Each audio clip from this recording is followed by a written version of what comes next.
Good news மட்டுமா நம்ம கத்துனா போதும். ஏன்னா அந்த வார்த்தை ஒரு பேசணும். அந்த வார்த்தை எப்படி பேசணும்னு நான் சொல்றேன். ரோமன் 6:23 படிக்கிறேன். நம்ம இந்த நம்மளுக்காக என்ன பாக்கியம் அதுல எந்த படுத்துறோம்.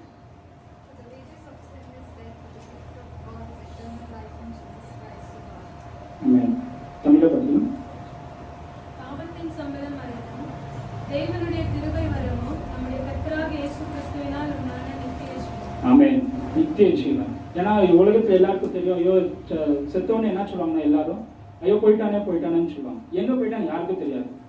நான் பழைய சர்ச்சுக்கு இருக்கும்போது எங்க பாஸ்டர் வந்து மெசேஜ் பண்ணுவாரு. எனக்கு சாவணி நேரத்தில் பேசவே முடியாது, ஆனா ஒரு தைரியமா மெசேஜ் பண்ணுவாரு. அது ஏக்தம் ஸ்ட்ரைட் அண்ட் கான்வர்சேஷன்ல பேசுவாரு. ஆனா அவர் சொல்லும்போது அந்த ஒரு எக்ஸாம்பிள் சொன்னார். ஏமா எல்லாரும் போயிட்டீங்கன்னு சொல்றீங்கன்னு சொல்லும்போது அவர் சொன்னாரு, எங்க போயிட்டானத்தான் கேள்வி வைங்க. அவர் பல்லதுக்கு போனா நகருக்கு போனாங்க. இந்துல கூட ரெகுலேட்டர்